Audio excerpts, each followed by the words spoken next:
With sharper styling, more efficiently powerful engines, and some head-spinning technology, BMW's third generation 6 Series Coupe is a tempting option to a Jaguar XK or even a Mercedes SL if you're looking for a luxury two-door performance GT of this kind and don't want to stretch to a Maserati or a Bentley. Specify this model carefully and it'll even offer shades of sports car too. For 4 decades, the BMW 6 Series has built upon a performance coupe heritage that for the Munich maker now stretches back over 70 years. Cars like the classic BMW 3-litre CSI were amongst those that in race trim established this German brand as a force to be reckoned with on circuits the world over. In road form, their emphasis was a little different, with most models aimed more at grand touring than grand opposite-looking gestures. M-Power versions were provided for racy folk, but most buyers were more likely to be setting off on a wine tour around Burgundy than a lap of the Nürburgring. This was certainly the case with the second generation version launched in 2003, and it's an approach that's been further refined by this third generation model which arrived here in 2011. This car looks more dynamic, less of a 7 Series Coupe, more of a muscular performance car in its own right, with styling that in this form looks arguably more elegant than that provided by the mechanically identical convertible model. More importantly, perhaps, it can claim to be a proper sports car, provided you press the right buttons and tick the right options.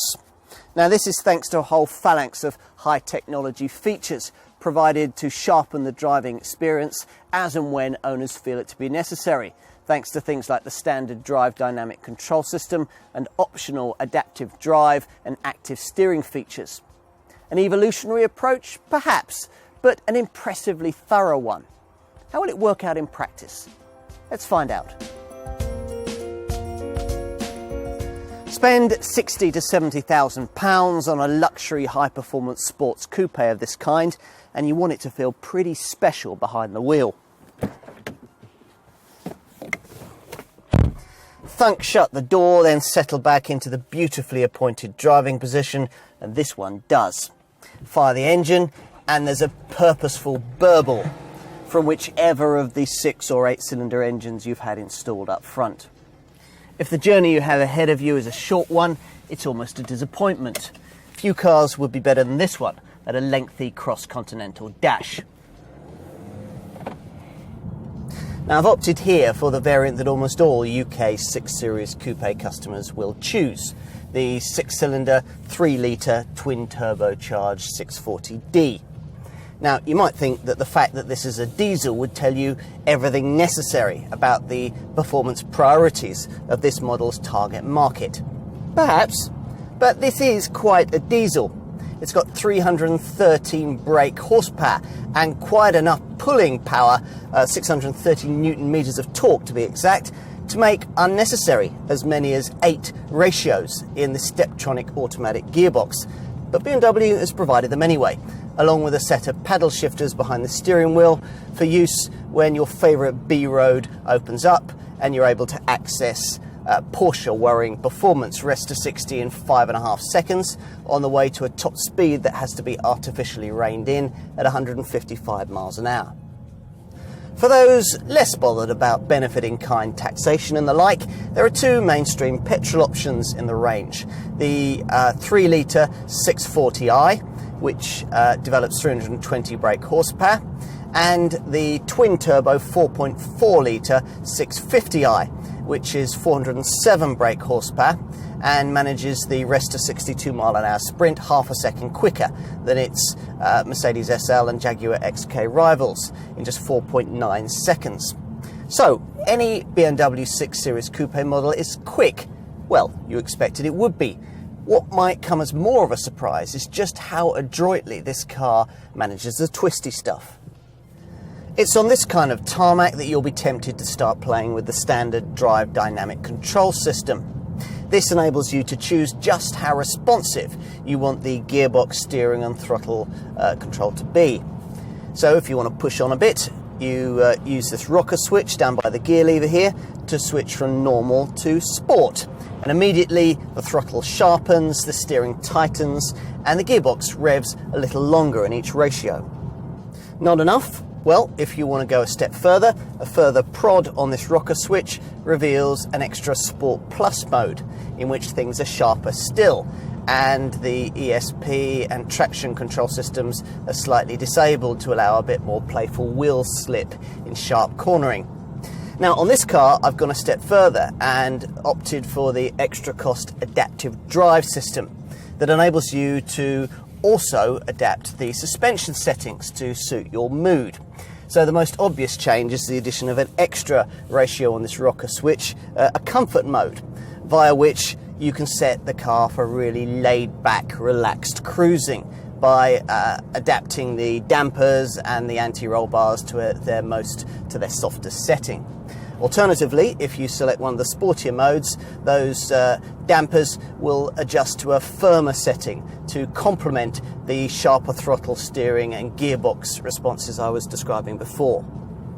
Now, having played with all these settings, I have to say that there isn't one with an all-encompassing, perfect ride and handling balance you can leave the car in all the time. But then maybe that's not the point. BMW wants this car to be one that owners can set up exactly to their liking, to their preferences on any given day, on any given road. And to be fair, there are a few constants. One of them is a general reduction in body roll this time round, thanks to a much stiffer underlying structure. Even so, you'll have to remember before throwing this car around that any 6 Series is first and foremost a Grand Touring GT rather than a sports car. Or, to put it another way, if it makes more sense, more a Mercedes SL than a Porsche 911. The rather light power steering is ample evidence of this, not really designed for enthusiasts, though you can sharpen it up quite a bit with an optional variable ratio setup if you pay extra for the integral active steering, a package that also includes 4-wheel steer for sharper corner turning. I always found the styling of this car's predecessor to be a little heavy-handed, imposing perhaps, but never beautiful. This third generation model, in contrast, is a little easier on the eye, arguably, in fact, more shapely than its convertible stablemate. Longer, lower and wider, it's larger in every dimension over the model it replaces, the only exception being height. It sits half a centimetre lower to the ground. Yet despite the extra bulk, designer Nada Fejkizada has still managed to create a lithe, agile look, apparently inspired by the feeling of surging through water. Imagine the movement of waves sent out from the bow of a powerful motorboat, and you're supposed to be able to relate the impression to these harmoniously curved surfaces, from the long sweeping aluminium bonnet through the frameless doors and onto the muscular wheel arches. At the rear, BMW aficionados will recognise the V8 650i by its switch from these circular tailpipes to trapezoidal-shaped ones. At the wheel, the gorgeous cabin with its fastidious attention to detail is very difficult to fault, and is especially nice if you've specified the expensive option of a leather finish for the fascia that dials the cabin ambience up a good few notches. The interior design is based around what BMW calls a twin cockpit approach, intended to feel like an upmarket powerboat. The dash is dominated by this huge colour screen, and all the switches and buttons in the centre console are carefully canted towards the driver, though many of them are recognisable from some of the brand's cheaper models. To reduce button clutter, many of the features are taken care of by the infamous iDrive system, now much easier to use despite the many functions and menus. And behind, well, these back seats could be easier to get to, despite an easy entry function which electrically slides them backwards and forwards. Once installed though, rear occupants certainly will benefit from this Mark III model's extra 74mm of length and 39mm of width, to the point where in the rear here it's significantly bigger than with all other rivals, and it'll be perfectly adequate for children or adults on short journeys. The boot is decently sized for the class at 460 litres. That's 130 litres bigger than that of a Jaguar XK, and you get this useful underfloor compartment for storage of valuables. BMW betrays this car's target market by stating that it'll accommodate 3 46-inch bags of golf clubs. More relevantly, perhaps, it'll take 2 hard-shell suitcases plus a flight case. A 6 Series Coupe will cost you around £6,000 less than its convertible stablemate. That means a price band somewhere in the £60,000 to £70,000 bracket, depending on the model you select and the options that you choose. If you want your 6 to have a more dynamic look inside and out, then an extra £4,500 on top of the variant you select buys you the M Sport pack, which includes these gorgeous alloy wheels. Now, in terms of opposition, there isn't that much that directly compares, certainly not to this 640D, the variant that over 90% of 6 Series Coupe buyers will choose. It is true that the V8 650i model is directly targeted by Jaguar's XK 5-litre coupe, but it's also the case that the British car is nearly as expensive, much dirtier in terms of CO2 emissions, and offers over 20 brake horsepower less. Mercedes SL should also be seen as a potential rival, even though it's a folding metal top roadster, and it'll cost you between £10,000 and £14,000 more, depending on the variant that you're comparing to in this BMW's lineup. Otherwise, you really will have to shake the piggy bank a bit more to stretch to a more exotic offering, a Maserati GT coupe at £80,000 or so, or even a Mercedes CL500 at over £90,000. Anyway, whichever 6 you choose, you should find it to be decently equipped.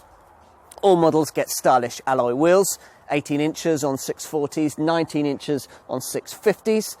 You get xenon headlamps, LED front fog lights, park distance control, satellite navigation, an electrically adjustable steering column, a 9-speaker stereo system, and electrically adjustable leather seats. Now, BMW also includes its drive dynamic control system that enables the driver to perfectly tailor throttle response, transmission and steering response to his or her own individual needs. It is a bit galling for this kind of money, though, to have to pay extra for things like a DAB digital radio and sports seats. All cars in this segment are automatic, in this case an 8-speed Steptronic transmission, so you won't have to budget extra for that, but there are of course many other ways in which you can increase the list price of this car by a quite substantial amount. Most owners will want to tick the box for the adaptive drive system that I've been trying here, that enables you for an extra £3,500 to adjust the suspension setup to the road that you're on and the mood that you're in. You might also want to go a step further by opting for integral active steering, which includes 4-wheel steering for sharper corner turn-in and a more direct variable ratio steering setup. Also available is adaptive LED headlighting. These lights emit a cool white light that turns night into day as you drive. From then on, of course, the sky's the limit. Many owners will want the really clever surround view camera system that helps you when manoeuvring or when coming out of junctions, or the neat head-up display that projects speed and other key information onto the bottom of the inside of the windscreen so you never have to take your eyes off the road. There's also a speed limit display that uses a camera to recognise speed limits as you pass them and display them on the dash. If you really want to push the boat out, there's a huge electric panoramic glass roof, a more sophisticated professional sat-nav system with a larger screen, and a 16-speaker high-end Bang & Olufsen surround sound stereo system. Business people will also like the option of in-car email display via Bluetooth, which for BlackBerry phone users will enable them to receive emails, display them on the control panel, and even have said emails read aloud to them via a text-to-speak function. Other options include a night vision system that will enable you to pick out pedestrians and other objects more easily at night, and the usual electronic gadgetry that stops drowsy drivers from unintentionally changing lanes on the highway and prevents others from dangerously pulling out to overtake when there's a vehicle in their blind spot. And of course, there's all the usual airbags, plus every conceivable kind of electronic assistance for braking, traction and stability control to hopefully ensure that you'll never have to use them. You can also expect to find ISOFIX child seat fastenings and anti-whiplash front head restraints. Now you can see why most UK 6 Series Coupe customers choose the 640D diesel derivative that I'm driving here. It has a CO2 return of just 145 grams per kilometre and a combined cycle fuel figure of 51.4 miles to the gallon. These are the kind of figures we'd have seen on a humble family hatchback until just a few years ago, not a heavy luxury coupe. Now, an awful lot of work has been put in terms of efficient dynamics by the Munich engineers in order to achieve these kinds of results, right down to tiny details like an automatic active air flap behind the car's kidney grille for optimum engine performance. It also helps that weight has been kept down by fashioning the bonnet and the doors from aluminium, the front side panels from plastic and the boot lid from glass fibre composite. Most important though is the auto start stop system, which cuts the engine when you don't need it, when you're waiting at the lights or at a crossing or when you're stuck in traffic. There's also a clever Eco Pro mode, which when you're going at low speeds or cruising encourages the automatic gearbox to shift up earlier while altering throttle sensitivity, engine mapping and the power being consumed by auxiliary systems. A readout on the dashboard shows the driver the levels of energy efficiency being achieved, the intention being to encourage a more economical driving style. Auto Start Stop and Eco Pro are also fitted to the 640i petrol model, which duly delivers 36.2 miles to the gallon on the combined cycle and 181 grams per kilometre of CO2. The V8 650i, however, does without both of these systems, and consequently its figures drop to 26.6 miles to the gallon on the combined cycle and a grimy 246 grams per kilometre of CO2. All models do though get brake energy regeneration, electric power steering, ancillary components that power down when not being used, and intelligent lightweight construction. It's fortunate for BMW that directly comparable luxury coupes in the £60,000 to £70,000 segment are few and far between. Even if that wasn't the case though, this one would still be a strong contender. Bigger, faster and sleeker than before, for me it's the most desirable large coupe the Bavarian brand has ever made, and it's a car you could comfortably choose over a rival Jaguar, Mercedes or even a Maserati. No, it isn't an out-and-out sports car. It isn't designed to be. But carefully specified and with all the correct electronic gadgetry switched on, you'll be surprised by just how agile this coupe is for something of its size. The old 6 would take you comfortably from London at lunchtime to Nice at night. This one will do that too. The difference now though being that you might want to take in a few alpine passes en route. The ultimate driving machine? Well, it depends on your priorities. Many target buyers though will think this car to be exactly that.